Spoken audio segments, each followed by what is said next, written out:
رسمتك يا حبيبي في خيالي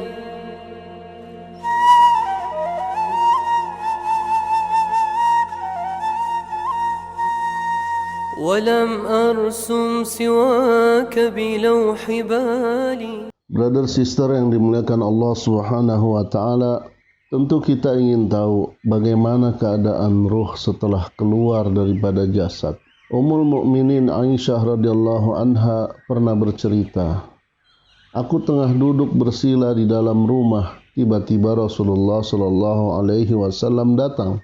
Beliau mengucapkan salam kepadaku. Seperti biasanya, aku pun hendak berdiri untuk menyambut kedatangan beliau di rumahku. Namun beliau berkata, 'Tetaplah duduk di tempatmu, wahai Ummul Mukminin.'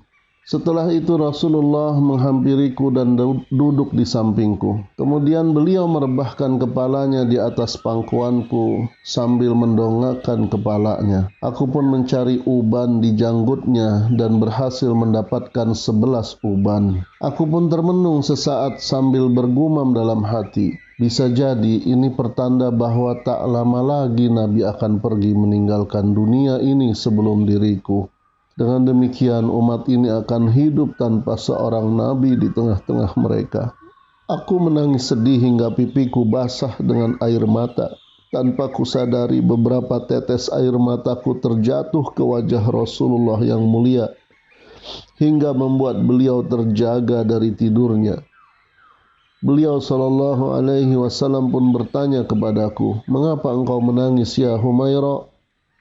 Aku menceritakan kepada beliau apa yang baru saja terjadi. Kemudian beliau pun bertanya kepadaku, 'Keadaan seperti apa yang dirasa paling menyedihkan bagi seorang mayit?' Aku meminta, 'Katakan itu wahai Rasulullah.' Beliau malah balik bertanya, 'Menurutmu apa? Coba katakan.' Aku pun berkata, 'Keadaan paling menyedihkan yang dialami seorang mayit adalah ketika ia dibawa pergi meninggalkan rumahnya dan melihat anak-anaknya berduka cita serta meronta-ronta, 'Oh bapakku, oh bundaku.' Apabila si mayit adalah seorang anak, bapaknya berkata, 'Oh anakku.' Rasulullah SAW mengatakan, itu memang pedih. Namun ada lagi yang lebih pedih dari itu. Kira-kira apa itu ya Aisyah? Aku mencoba mengajukan jawaban lain. Keadaan yang paling menyedihkan seorang mayit adalah manakala ia sudah diletakkan di dalam liang kubur, ditimbun tanah, ditinggalkan sendirian oleh sanak kerabat, handai taulan, serta anak-anak yang mengantarnya. Kemudian diserahkan urusannya kepada Allah dengan segala amal perbuatannya. Kemudian malaikat mungkar dan nakir mendatanginya di dalam kubur. Rasulullah Shallallahu Alaihi Wasallam mendengar jawaban ini bersabda, 'Wahai Ummul Mukminin, adakah yang lebih pedih dari itu?' Aku pun menjawab, 'Allah dan Rasulnya yang lebih tahu ya Rasulullah.' Rasulullah SAW pun bersabda, 'Wahai Aisyah, keadaan yang paling pedih bagi seorang mayit adalah ketika orang yang akan memandikannya telah datang ke rumahnya.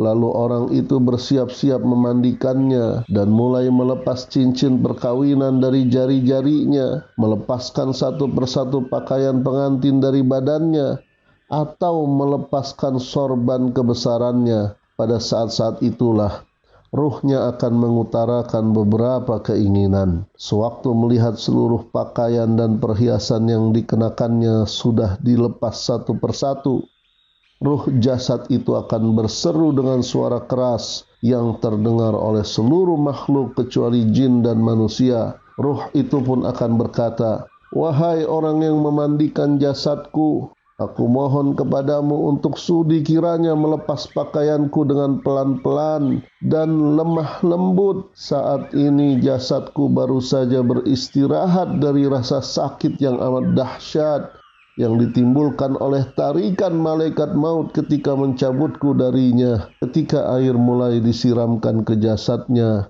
ruh pun akan berkata, 'Wahai orang yang memandikanku, janganlah engkau menyiramku dengan air yang terlalu panas atau terlalu dingin ke tubuhku. Sesungguhnya jasadku saat ini masih merasakan luka bakar yang luar biasa akibat dari pencabutan ruh. Ketika sanak saudara yang membantu memandikannya tengah menggosok dan membersihkan kotoran yang masih menempel di tubuhnya, ruh tersebut pun akan kembali mengatakan, "Demi Allah, wahai orang-orang yang memandikanku, janganlah kalian menyentuh jasadku terlalu kasar.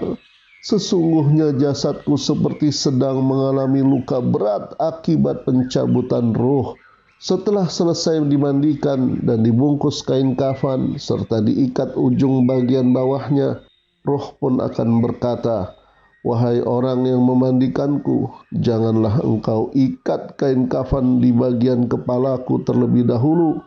Aku ingin melihat wajah istriku, anak-anakku, dan kerabat-kerabatku untuk terakhir kalinya. Karena hari ini aku akan berpisah dengan mereka, dan aku tidak bisa bersama mereka lagi sampai hari kiamat kelak."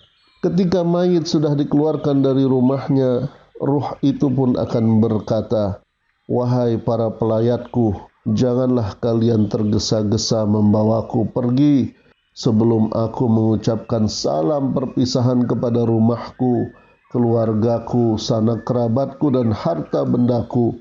Kemudian ruh itu berkata lagi, "Wahai para pelayatku, aku meninggalkan istriku menjadi janda, maka janganlah engkau menyakiti hatinya. Aku meninggalkan anak-anakku menjadi yatim, maka janganlah engkau menyakiti mereka. Sesungguhnya hari ini aku akan pergi meninggalkan mereka semua dan tidak akan kembali lagi kepada mereka untuk selama-lamanya." Ketika mayit sudah diletakkan di atas keranda dan siap dibawa ke kuburan, ruh itu pun akan berkata, "Demi Allah, wahai para pelayatku, janganlah kalian tergesa-gesa membawaku pergi agar aku bisa mendengarkan suara istriku, anak-anakku, dan sanak kerabatku, karena hari ini aku akan berpisah dengan mereka sampai hari kiamat kelak." Ketika para pembawa jenazah baru melangkah 3 langkah, ruh jenazah itu akan mengatakan dengan suara yang bisa didengarkan oleh segala sesuatu, kecuali jin dan manusia. Ruh itu pun akan berkata, "Wahai orang-orang yang kucintai, sanak saudaraku dan anak-anakku, janganlah engkau terperdaya oleh tipu daya dunia sepertiku dulu. Jangan pula engkau terlena oleh waktu dan umur seperti diriku ini. Jadikanlah pengalamanku ini sebagai pelajaran. Aku meninggalkan seluruh harta yang aku kumpulkan untuk ahli warisku, tetapi tidak satupun dari mereka yang ikut menanggung dosa-dosaku sedikit pun. Allah akan memperhitungkan semua itu dan meminta pertanggungjawaban atas segala harta dunia yang telah kukumpulkan. Oh, ahli warisku, betapa teganya engkau berpesta pora dengan harta dunia yang aku kumpulkan itu, dan tidak ada seorang pun yang mendoakanku." Seusai sholat jenazah, dan manakala sebagian keluarga, sanak kerabat, dan handai taulan meninggalkan tempat sholat, ruh jenazah itu pun akan berkata, "Wahai saudara-saudaraku, aku tahu bahwa seorang mayit itu akan cepat lupa dengan orang-orang yang masih hidup. Tetapi janganlah kalian cepat melupakanku sebelum kalian menguburku dan mengantarku ke tempat istirahatku. Wahai saudara-saudaraku, aku sadar bahwa wajah mayit itu di hati orang-orang yang hidup terlihat amat sangat dingin. Tetapi janganlah kalian cepat-cepat pergi meninggalkanku." Ketika para pengantar jenazah meletakkannya di atas kuburnya, ruh jenazah itu pun berkata, "Wahai para pengantarku dan saudara-saudaraku, aku mendoakan kalian, maka sudilah kiranya kalian mendoakanku." Ketika orang-orang telah meletakkannya di liang kubur, ruh itu pun berkata lagi, "Wahai ahli warisku, aku telah mengumpulkan harta benda sekian banyak, dan aku meninggalkannya untuk kalian. Oleh karena itu, hendaklah kalian selalu mengingatku dengan memperbanyak amal kebaikan kalian.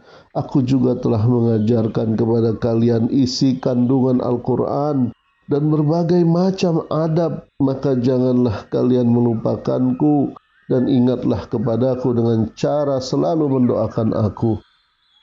Berkaitan dengan kisah ini ada sebuah cerita tentang seorang tokoh bernama Abu Qulabah radhiyallahu anhu. Suatu ketika Abu Qulabah bermimpi melihat sebuah pemakaman. Tiba-tiba semua lubang kuburannya retak-retak dan mayat-mayat keluar dari kuburannya. Mereka duduk di tepi kuburan masing-masing. Semua tangan mereka terlihat membawa sebuah nampan yang terbuat dari cahaya kecuali satu orang. Abu Qulabah mengisahkan, aku bertanya kepada orang itu, wahai fulan, mengapa di tanganmu tidak ada cahaya sebagaimana tetangga-tetanggamu itu?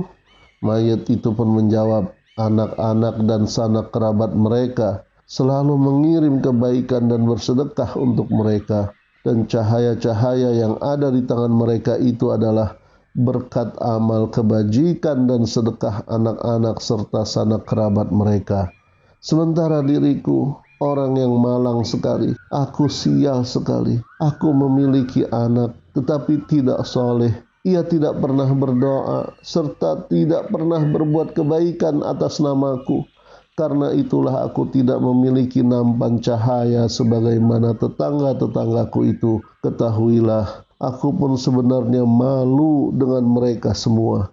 Keesokan harinya, Abu Qulabah memanggil anak seseorang yang dijumpainya dalam mimpi. Ia menceritakan mimpinya itu kepada anak tersebut. Begitu mendengar cerita Abu Qulabah, anak tersebut pun berkata, aku bertobat kepada Allah dan tidak akan pernah melakukan apa yang pernah aku lakukan dahulu untuk selama-lamanya. Sejak saat itu, anak tersebut rajin ibadah, taat kepada perintah-perintah Allah, selalu mendoakan orang tuanya, dan juga sering bersedekah dengan niat menghadiahkan pahalanya untuk almarhum bapaknya. Selang beberapa waktu kemudian, Abu Qulabah bermimpi melihat pemakaman itu lagi. Namun kali ini ia melihat di tangan orang tua si anak tadi sudah terdapat cahaya. Bahkan cahaya yang ada di tangannya itu terlihat lebih terang dari sinar matahari dan lebih banyak dari tetangga-tetangganya. Abu Qulabah menghampirinya.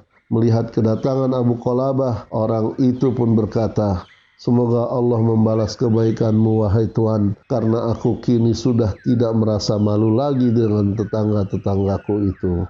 Wallahu a'lam bishawab. Subhanakallahumma wa bihamdika asyhadu an la ilaha illa anta astaghfiruka wa atubu ilaik.